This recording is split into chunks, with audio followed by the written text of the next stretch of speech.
I, P.Y. Lalita Chaitanya, lecturer in Commerce, Garment City College. A warm welcome to one and all. Today's topic is Essentials of a Valid Contract. Let us move on to what is the definition of a contract. We will note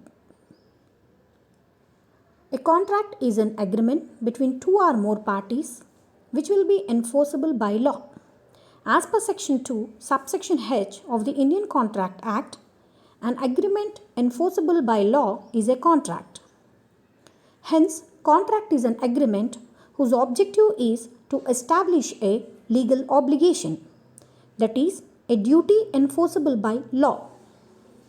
From the above definition, it is quite clear that the contract includes two elements, namely, first one is an agreement, second one is legal obligation. Now move on to the definition of agreement. According to the Section 2, subsection E, every promise and every set of promises forming the consideration for each other is an agreement. These statements make it clear that promise is an agreement. Now we will move on to legal obligation. An agreement can become a contract only when it results into a legal obligation, that is, a duty enforceable by law. The term obligation refers to as a legal tie-up which binds a particular person or persons in order to perform or not to perform a particular act or acts. Let us move on to one example.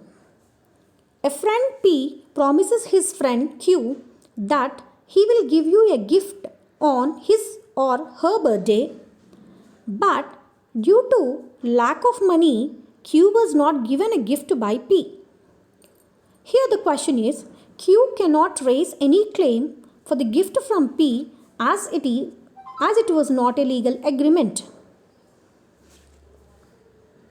Now, we will move on to today's topic, Essentials of a Valid Contract.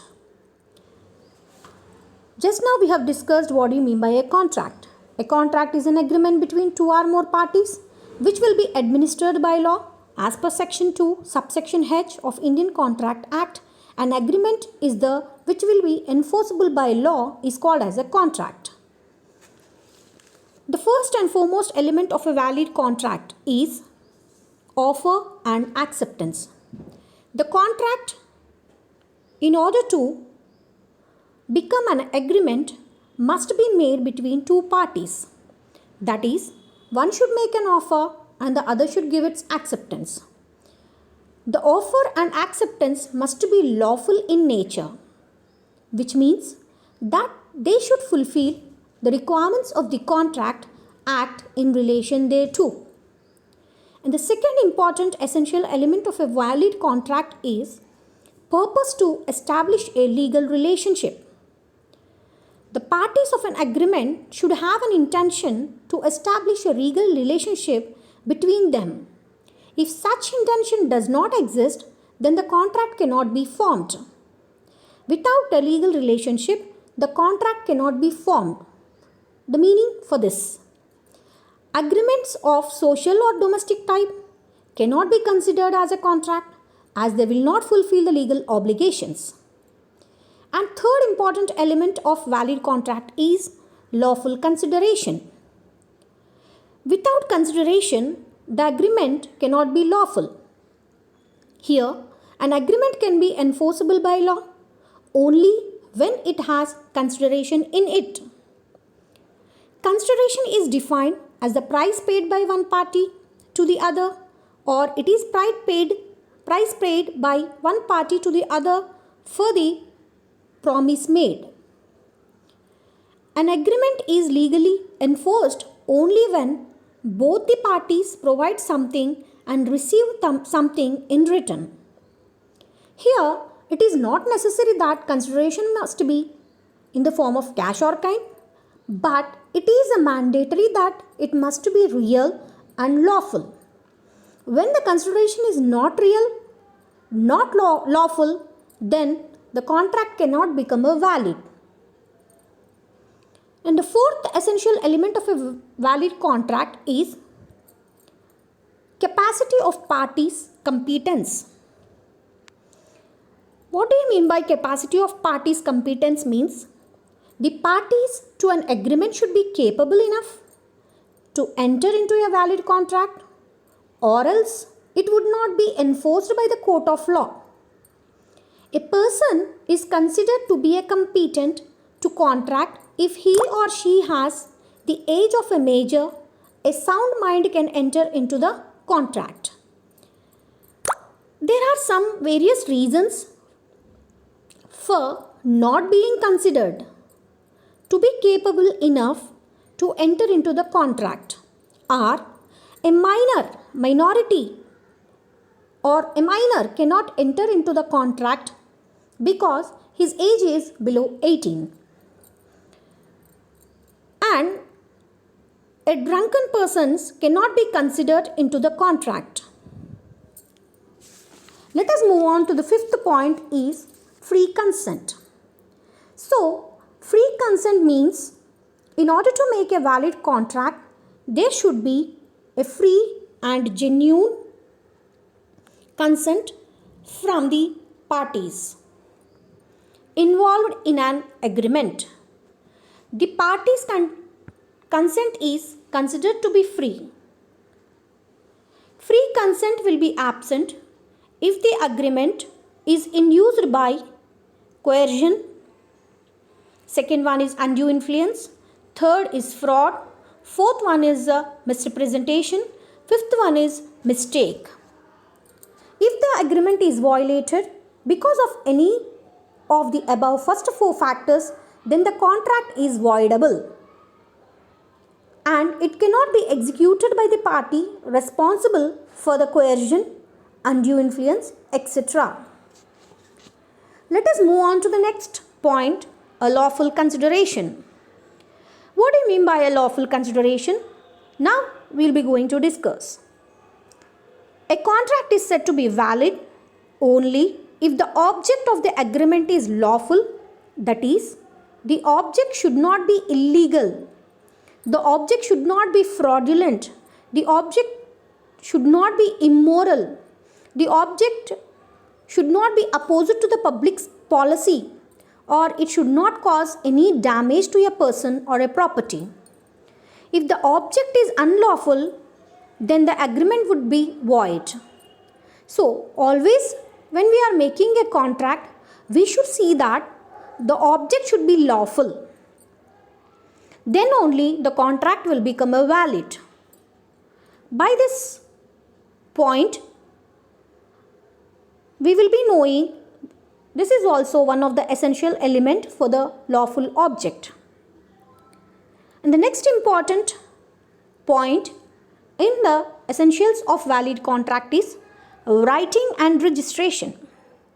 As per the Indian Contract Act, a contract can be either oral or in written form. But in few special circumstances, an agreement in order to be valid should be in writing and also it should be registered. As per Arbitration and Act 1996, the arbitration agreement should be in writing. Let us move on to the next point, certainty. According to Section 29 of the Contract Act, agreements, the meaning of which is not certain or capable of being made certain or void. The agreement should be clear and certain in order to form a valid contract. If the contract if the certainty is missing, then the contract cannot become a valid.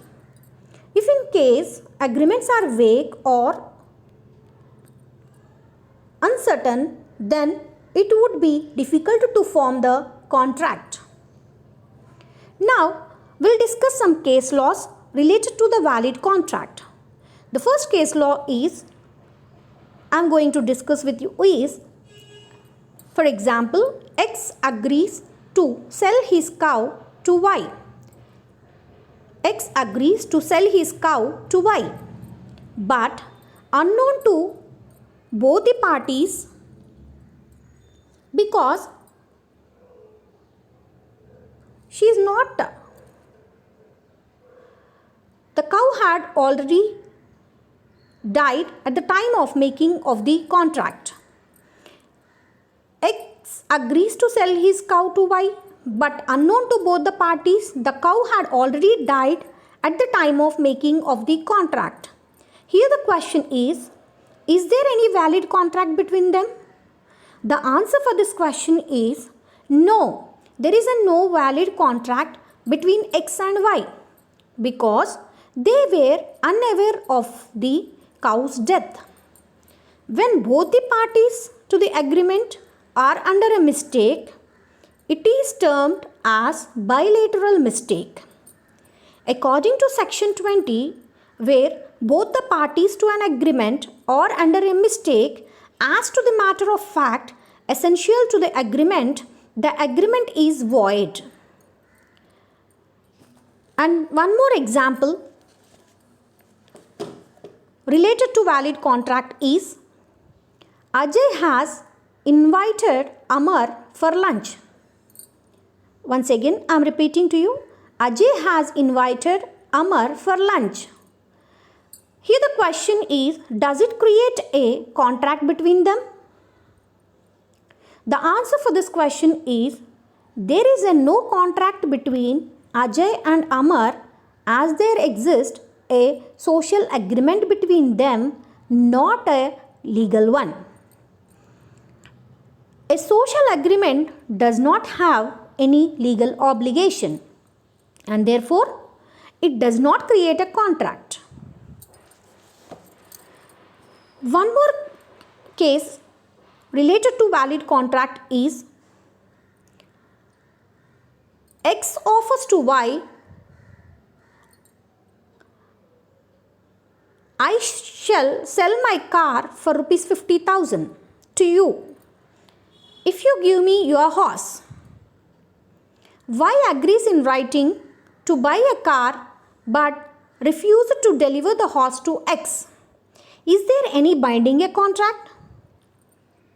The contract between X and Y is not a binding contract, as the essential element of a valid contract, that is lawful consideration, is missing here. X is ready to sell his car, but Y refuses to give his horse to X. So here no consideration is moving from Y to X. So here there is no binding contract. Here we are not having a binding contract between X and Y. Thank you.